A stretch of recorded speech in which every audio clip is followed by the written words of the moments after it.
The Denver Broncos quarterback position is under evaluation right now as the team prepares for one final game, and then they head into the offseason. Why is Jarrett Stidham in consideration? We got some insight from Broncos head coach Sean Payton. We're going to share our thoughts on it here. Today's brand new episode, Locked On Broncos. You are Locked On Broncos, your daily Denver Broncos podcast. Part of the Locked On Podcast Network. Your team every day. The Broncos will be having a new quarterback in 2024. The question is, we have no idea what it looks like. What is it going to look like? Well, we're going to break it all down here on today's brand new episode of Locked On Broncos, your daily Denver Broncos podcast. Part of the Locked On Podcast Network, your team every day. Thank you so much to everybody in Broncos Country for tuning in, making us your first listen of the day every single day. Just a reminder, you can get us for free on YouTube or wherever you get your podcast, and a special shout out to all the everydayers out there. Thank you so much for making the show exactly what it is. Today's episode is brought to you by FanDuel. Make every moment more. And right now, new customers get $150 in bonus bets with any winning $5 moneyline bet. That's $150 if your team wins. Visit FanDuel.com/locked-on to get started. I'm Cody Roark, Broncos reporter from Mile High Sports, joined by Sayre Bedinger, site expert from OmniOrange.com. Sayre, we jumped on a conference call with Broncos head coach Sean Payton on Monday morning following the team's 16-6 victory over AFC West division rival Los Angeles Chargers. And Payton was very open in a sense. I felt like Payton was a little bit more relaxed in this conference call. But one thing that we were all trying to figure out is, okay, hey, like you get one game with Jarrett Stidham at quarterback. It wasn't the greatest performance, but also wasn't a bad performance either. How does that get factored into the consideration of what Denver maybe plans to do at the quarterback position going into 2024 here? Well, as we all know, that position is under evaluation, and we all know it is expected that in March, the Broncos and Russell Wilson will part ways. He will be released by the team, but what will that look like here for Denver? What will it look like for that position? Jarrett Stidham has a chance here in this next week to also throw his name into the hat. Yeah, I think, Cody, a lot of Broncos fans, and I said this a couple weeks ago, they may be upset to know that Jarrett Stidham is probably the most likely starting quarterback for the Broncos in 2024. Now, I think everybody's going to want to see the hypothetical, like who's available, who's out there in free agency, who could you realistically trade for, who could you realistically draft, and we'll talk about all those things. But ultimately, while you can't base this decision off of one game or even two games, I think you can base our assumption on what's going to happen next season or who's going to be the starter next season on what's been said, what the Broncos have done, and kind of maybe assuming what they're seeing in the meeting rooms and in practice. I mean, they signed Jarrett Stidham to a 2-year deal worth $10 million. Sean Payton said on a variety of occasions things like, this was a really quietly important signing for us. He said that they felt like Jarrett Stidham had starter qualities. They felt like his arrow was trending upward. Like there's so many different things that you can look at that point to Jarrett Stidham being the starter for this team next year. Now, that's not what a lot of people want to hear, but let's just play spoiler alert here now as we record this in early January. You can expect, I think, barring something surprising, probably the odds-on favorite right now is Jarrett Stidham, and it's not based on one game or even two games. It's based on what the team did a year ago at this time, what they evaluated a year ago at this time. Roughly, of course, speaking, we know that Sean Payton wasn't hired until mid to late January, but like, that's what I'm saying, Cody. I think Jarrett Stidham is the guy for next year, and I think that may have been the plan all along. Certainly so. And look, I think when you say that, you're going to have Broncos fans hearing this or seeing this, and they're going to be thinking like, oh, is he saying that Jarrett Stidham's the franchise quarterback? No, that's not what Sayre is saying, but Sayre is making a very valid point. Even if Jarrett is not what the Broncos have in mind for the franchise quarterback going forward, right? And we don't know if he is. We don't know if he isn't. The odds of him being the franchise quarterback, very low. But the odds of him being the starter for a year, I think, are very, very high because he is under contract consideration there. And Sean Payton said he saw some really good things. He saw some things he liked in terms of the operation and how he moved the ball, protected the football, didn't put it into harm's way. And there was a semblance of an intermediate passing game across the middle of the field there. Was, like we said, was it the cleanest performance by Stidham? No. Was it the worst performance? No, not at all. It was average to, a little bit, maybe above average at times in the quarterback play. But I think so much is fixated on how the quarterback is performing himself. I think we got to say a simple reminder here. What is the personnel situation like around? What is the environment like around the quarterback? You can't just go out there and place it. Like, look at Patrick Mahomes, for example. We know how talented he is. And we know the circumstances that are wide receiver room, right? But Patrick Mahomes is Patrick Mahomes, and even he himself as Superman can't do it all by himself, which I think goes to show like who you have around you. It doesn't matter how good you are, what you have around you impacts how you play and maybe how you evaluate and process the field. Now, Stidham's going to be in consideration. They could look in the NFL free agency at a veteran, or they may just say, you know what, we've got Jarrett Stidham here. He's been in the system for a year. We may just choose to roll with him for this year. They could, even if they do that, Sayre, they could draft a young guy in this year's draft. I know that there are a lot of quarterback prospects that fans are super excited about. They could do that and then have that guy sit for a year and then roll with him in 2025. I mean, that's a real possibility for where Denver is at.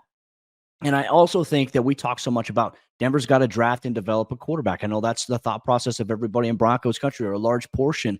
And the reality is, developing doesn't necessarily mean that he plays the first year as a rookie, right? And sometimes you want to, but is Denver's environment right now, Sayre, the question I'm asking, is it sustainable for a rookie quarterback, no matter how talented, to come in right now and put up big numbers? I think that's a hard ask, because if we look at things like there's anomalies like CJ Stroud, you go back to when Trevor Lawrence was a rookie, it's hard for rookies to just come in and be that guy right away. It's very rare.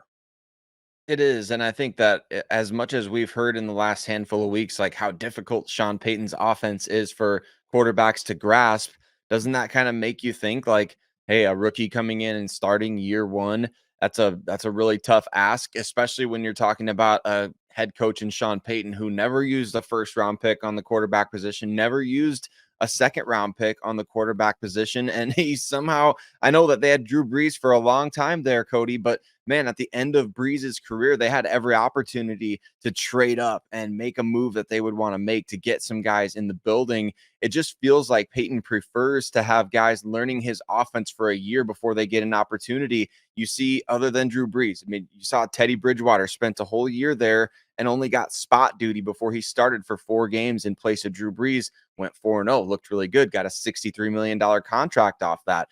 Jameis Winston sat an entire season before getting his shot in 2021, then goes out. He's on pace for 50 touchdowns in his second year. I don't think there's any sort of coincidence in all of those things. And I think you need that time to learn this offense, to gain chemistry with the guys around you. And that's kind of where I think this wide receiver discussion for the Broncos becomes very interesting, Cody, because there's a lot of guys still under contract for next year, but a lot of situations that really feel unresolved at this point at that specific position, which is going to be hugely important to the quarterback discussion as well. Well, I think that's where I'm going to share right here what maybe my thought process is, or my prediction of what the Broncos wide receiver room might look like next year. I think so many people are like, okay, Denver's going to cut Tim Patrick. I think that Denver asked Cortland Sutton and Tim Patrick to restructure. I think they both do. They are both back next season. But I also think that the Broncos trade Jerry Jeudy during the NFL draft. I think there's a real possibility of that. I mean, he's going to be in this 5th-year option at that point. And at this point, if Denver is going to trade him, they're not going to get high value for him. And some team's not going to want to give up high capital to do it. But if they don't feel like it's a good fit, which is a possibility, they may move on. How do you see the wide receiver room shaping out here in 2024? If we had to give like a January 1st prediction here.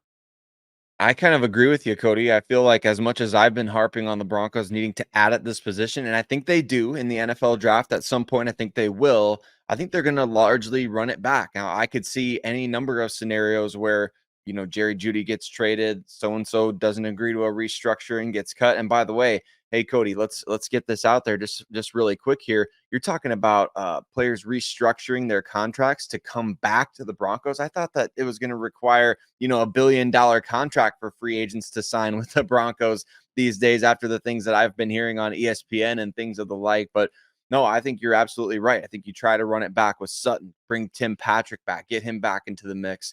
Jerry Jeudy, even. I would like to see more of Jerry. I think that, I don't know, the debate about Jerry Jeudy, let's put a bookmark in that one. I think you and I will have some great conversations about that over the offseason. Marvin Mims looks like a piece you can build around. I think there are pieces in place there. You need to add some more depth, maybe another guy or two in the draft, but I like the foundation the Broncos have at the position if they can bring back those top 4 guys. Broncos Country, we want to hear your thoughts. What do you think about the Broncos quarterback situation for the next year or 2 years, knowing what we know now? And give us your thoughts on what you think the wide receiver room will look like in 2024. One thing we are going to talk about as we enter 2024, the Broncos have one game to start off this new year, and that's a season finale against the Las Vegas Raiders. What are some of the key focuses that we have our eye on this week as the Broncos prepare for an AFC West showdown? You're going to get all that here on today's episode, Locked On Broncos. Today's Locked On Broncos is brought to you by our friends over there at FanDuel Sportsbook. And as you know it, FanDuel is America's #1 sportsbook here. The NFL regular season is wrapping up, but there's still time to get in on the action over there at FanDuel. Right now, new customers, they get $150 in bonus bets guaranteed when you place a $5 bet. That's $150 when you sign up as a new customer. You get $150 in bonus bets, whether you win or whether you lose when you place a $5 bet. So take advantage of it. The last week of the NFL regular season, you have a chance to get in on the action. Their app is so easy to use, and there are many different ways to bet, like live same-game parlays. You can find bets in the new Explore tab. Heck, you could even make a parlay in the Parlay Hub, and it's the best way to find some of the popular parlays and plays that are going on FanDuel Sportsbook. And on top of that, they have player props, spreads, and more. On the spread for the Broncos early on here this week as they prepare for their season finale against the Las Vegas Raiders. Denver is 2.5-point road underdogs at this point. Can Jarrett Stidham go back to the place that he was at last year and maybe light it up against a very aggressive Las Vegas Raiders defense? He's got some experience against that defense, even though it's got a different identity. A lot of the same players are still there. So can Jarrett Stidham maybe go over 230.5 passing yards? You can even get in on that action on FanDuel Sportsbook. So visit FanDuel.com/lockedon and make your first bet a layup. FanDuel, the official partner of the NFL. The focus for the Denver Broncos is largely on the future, but what about this final game of the 2023, now 2024 regular season against the Las Vegas Raiders playing on the road? There's a lot at stake for the Broncos in this game. Of course, even though they can't make the playoffs, could go out this season with a bit of a bang and maybe carry some momentum into the offseason. We're going to discuss the key focus here for the Denver Broncos against the Las Vegas Raiders in Week 18, but we want to say a Happy New Year and thank you to every single one of you that rocks with Locked On Broncos every single day right here on the Locked On Podcast Network, where your team every day, free and available on anywhere that you listen to podcasts, as well as YouTube, where you can watch the show, engage with other members of Broncos Country. And Cody, I think we love hearing from everybody. We love hearing everybody's thoughts and ideas, especially in the offseason, right? So throw us your thoughts. What does this game mean for you? What are you looking forward to most in the offseason? What are your biggest questions? Cody, the focus right now, of course, as we kind of look over the top of the present at the future, there's still a game yet to happen here with two teams that have their futures hanging in the balance. What is the Broncos' key focus, or maybe a few of them here as they prepare for the Las Vegas Raiders? I think for a lot of the players in the locker room, especially guys like Justin Simmons, right? This year for Denver was a year of snapping some streaks. They snapped the Kansas City Chiefs win streak against them. The Raiders have won 7 straight games against the Broncos. Sean Payton even acknowledged it, like, hey, I had no idea about that. But, for Sean, he doesn't place as much emphasis on, beating the streak or anything like that. I think he just told us as well. He's like, I'm just trying to get us focused to where we can try to win our 9th game of the year, right? The goal last week was, hey, let's get win number 8. Denver's at 500 right now. They have a chance to be above 500 for the first time since 2016 with a 9-8 record, which, to be honest with you, Sayre, goes back to what I did in my Mile High Sports football preview when we did the magazine. I predicted Denver at a 9-8 record this season. So it'd be nice to see them hit that mark there. And we've acknowledged this, I think, in the post-game show yesterday after the Broncos were officially eliminated from the playoffs, that, you would have hoped that Denver took advantage of some of those opportunities that they had here. But now they have a good opportunity to go into hostile territory, which, look, Broncos Country travels pretty well to Las Vegas. It's pretty cheap to get a flight out of Denver to Vegas. So I guarantee you there's going to be a lot of orange. There's going to be obviously a lot of black and silver over there. It's going to be a rowdy environment there. But I think getting a win here is super important. Solidify, hey, it wasn't the prettiest season overall, but we still finished with a 9-8 record. We still finished with a winning record. That's the mindset that you're hearing from players inside the locker room. That's what they told us as well. And they're really focused on doing that. And look, Sunday's game is going to be very, very big. 2:25 p.m. Mountain Time kickoff in Las Vegas. What are you looking forward to seeing here? And what's one of the bigger keys that you have here for Week 18, Sayre? Yeah, you want to see the Broncos come away with above 500 record in the AFC West, if at all possible, right? They could get to 4-2 against AFC West opponents this season with a win against the Raiders, including this would be, if they win this game in Week 18, Cody, 4 straight wins against AFC West opponents. They lost their first two, of course, the Raiders beating them at home in Week 1, and then the Chiefs winning that Thursday night matchup. But now the Broncos have put together 3 straight AFC West wins. Could make it 4 here with this game. But I think also too, we have to acknowledge that, man, the Raiders are going to be ready to go for this game. I mean, this could be Antonio Pierce's final game, and Cody, the way that he's coached this season, I mean, to use a gambling analogy, I guess they're playing with house money, and you can tell that, like, they just have that sort of aggressive mentality to where, like, they're willing to live with whatever the results are. It's not like they're playing reckless. They're just playing loose. They're even that game against the Indianapolis Colts, right? They hung with them to the end, and the Colts have been one of the more well-coached teams all year. So I view the Raiders as a team where, hey, they're playing with some house money here in Week 18 at home. Antonio Pierce, his future hangs in the balance. He's maybe coaching for that particular job next year as well, or future jobs. So that's something to keep in mind here as you look at this game. It's not like the Broncos are just going to be able to go in and beat a lowly Raiders team or something like that and get to a winning record. I think a win in Week 18 would be a very, very quality win for this Denver Broncos team. Well, and on top of that, too, I think you're going to get a chance to see some evaluation on some players. I mean, this is also, I think, the perfect opportunity for if there's a young guy on the roster. And look, and we're obviously going to talk about some injury updates here in a little bit here on the show coming out of the Chargers game. But I mean, this week kind of sets up perfectly for maybe you to get a look at some of your younger guys in certain situations. But, Denver's trying to go into this game. They're going to try to win. They're not going to just go and say, you know what? The season is what it is. We don't care if we win, whether we lose. Sean Payton is very adamant about ending the year with a win. He hates losing. He's expressed his frustration with losing. He hates losing more than he loves winning.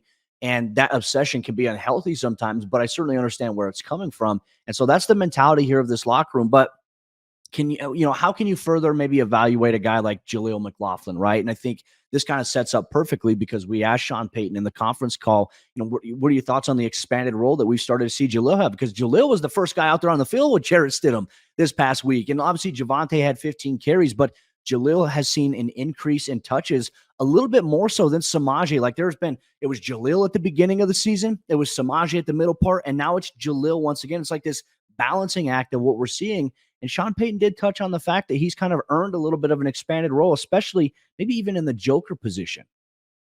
Yeah, I heard them talking about that on the broadcast during yesterday's game as well, Cody. It sounded like the broadcast crew asked Sean Payton about that specifically. And I think that would be fun to see, right? Because Jaleel McLaughlin does deserve an expanded role. He's the guy at the running back position that has the best burst. He's got arguably the best vision. He's the best big play threat at that position. And when you have that kind of speed at the running back position, you give a guy chances to catch some passes. You give a guy chances to run some routes, to carry the load as kind of your lead running back at times. I think Jaleel McLaughlin has responded great. Like you said, kind of a good bookend for him to start the season as hot as he did, even though there was a bit of a cold streak there. If he can finish the season strong, I think he can establish himself as a piece going forward. And what about another underrated guy, Lucas Krull? He's been getting more and more opportunities as the weeks have progressed, Cody. I feel like Lucas Krull could establish himself as a piece, as one of the top 2 guys at the tight end position going forward into next season. I know that may not be the most exciting for everybody, but man, he's got the size, he's got athleticism, he's got yak abilities. I mean, he's got all the makings of a playmaker at the tight end position, exactly what the Broncos need. I hope we get to see a heavy amount of carries or touches for him in the game against the Raiders. I mean, maybe a carry or 2. Who knows? The Broncos have done worse things with the tight end position. Remember last year, Nathaniel Hackett's patented tight end screen. We threw those out the window. Sean Payton's brought forth something a little bit better. But Cody, I'm all for more Lucas Krull, more Jaleel McLaughlin, more Brandon Johnson. He played pretty well on Sunday as well. Let's see these young guys make some plays offensively. Well, and I think for Krull too, he's just, we talked about it and we were very open on the show this year about why did they get rid of Albert Okwuegbunam, right? But Lucas Krull is the guy, in my opinion, that can do those things. And maybe you get a little bit more of a consistent pass catcher out of him specifically. So think it's important that we highlight that. I agree with you. I think the evaluation of some of these players and roles on offense, we can maybe get a little bit of a bigger picture look. Okay, hey, this guy can play a role. And I think Sean Payton views Lucas Kroll as, hey, we have an underrated guy right here that we can make some hay with going forward. That to me is a little bit exciting here for this Broncos team. Broncos Country, we also have some injury updates for you and some not so good news for some players here on Denver's roster as they approach the final week of the NFL regular season. We'll dive deep into that and maybe look at how it impacts personnel. You're going to get that here on today's episode, Locked On Broncos. Today's Locked On Broncos is brought to you by our friends over there at PrizePicks, and PrizePicks is daily fantasy sports done right. PrizePicks is the largest daily fantasy sports platform in North America. They're the easiest and the most exciting way to play DFS because it's just you against the numbers. Instead of battling thousands of other players, including the pros and the sharks, you pick more than or less than on 2 to 6 player stat projections, and you watch the winnings roll in. With basketball season here, you can now pick combo projections across football and basketball from the Specials League. It was a league created specifically for combo projections that includes 2 or more players from different sports or leagues. For example, you could go Jamal Murray and Travis Kelce at a 10.5 combo of 3-pointers made plus receptions. If you want to play alongside some of PrizePicks' favorite players like rapper Meek Mill and comedian Andrew Scholes, you can now find community plays under the promos tab of the app to view entries from some of the biggest names in the PrizePicks community each and every week. PrizePicks is really simple to play. I can make my picks and submit my entry in less than 60 seconds. They have quick withdrawals, easy gameplay, and an enormous selection of players and stat types. That's what makes PrizePicks the #1 daily fantasy sports app. So check it out today. Go to prizepicks.com/LockedOnNFL and use code LockedOnNFL for a first deposit match up to $100. Once again, go to prizepicks.com/LockedOnNFL and use code LockedOnNFL for a first deposit match up to $100. As we jump into the fourth quarter here on today's episode, Locked On Broncos, just want to say thank you once again to everybody in Broncos Country for tuning in, making us your first listen of the day every single day. Thanks for making this show exactly what it is. 2023 was a great year for the show in terms of growth on YouTube, but also wherever you get your podcast. Broncos Country, you helped elevate us into one of the top Broncos podcasts in the entire world. We're so grateful for that. Thank you for being part of what we do here. We always aim to bring you objective, level-headed coverage of the team that you root for without the hot takes, without the clickbait, without any of the craziness or the toxicity that you sometimes see here. We value the conversation. We like to look at things from both sides. So thank you for being a part of it and making the show exactly what it is here. Let's get to some bad news here, Sayre, in terms of injuries for the Broncos coming out of Sunday's game against the Los Angeles Chargers. There were a couple guys that got banged up, and unfortunately, I saw the play where one key special teams player for Denver got banged up. Safety Delarrin Turner-Yell kind of got undercut a little bit on one of the punts that they had where they had great coverage. They got downfield. I'm not sure if he got hit from behind or the side, but he was in a knee brace after the game on crutches in the locker room. And then Sean Payton confirmed with us on Monday morning he did, in fact, tear his ACL. He's going to have surgery. He's going to go on injured reserve, and that ends his season, and that's going to impact his availability potentially to be ready for the start of next season or even training camp, which is tough because he's entering a very important time when we talk about a young guy who's developing. Look, we can talk about DTY and some of the struggles he's had at safety. He's had good moments this year at safety. He's had some not so good moments, right? But that's what you get when you're trying to develop a young player. You're going to go through the wide variety of it, but he was a consistently good standout player on the special team side of the ball, and Denver's going to be without him. So now that's more than likely he's going to go to injured reserve. That should free up a roster spot on the 53. What does this mean for Denver in terms of special teams, in terms of safety depth? Because right now you have Justin Simmons, PJ Locke. Heck, we even talked about it earlier this week. Denver's safety depth doesn't look ideal going into next season, and now you lose a guy who's factored in that consideration. I mean, this puts the Broncos in a very interesting spot here, Sayre. It does, and you cut Kareem Jackson last week, right? So obviously no Delarrin Turner-Yell, no Kareem Jackson possibility here. It's going to be fascinating to see because this time of year, you typically get a number of teams, they'll place guys on injured reserve if they're dealing with something that's, even week to week, right? Because you want to promote some guys off the practice squad that you want to prevent other teams from poaching here in the next couple of weeks. Because what are teams getting set to do at the end of the regular season? They're going to start doing reserve future contracts, which means that if your guys are still on the practice squad as of the final game, if they're not on your 53-man active roster, they are eligible to go sign reserve future contracts with any other team. So guys that are on the practice squad that the Broncos really value, they're going to want to get those guys promoted this week, Cody. They're going to want to promote them for this game against the Las Vegas Raiders. Now, is it likely that guys will get poached? Not necessarily. I mean, a lot of times your reserve future contracts are those guys that you have on your practice squad, but I think the Broncos may want to look into protecting some of their guys this week, and they could do that by potentially placing some other players with week-to-week injuries on IR to end the season. Well, it's also a tough dilemma here too, because you look at safety. Like, what is Denver going to do? I think everyone's first notion is JL Skinner, right?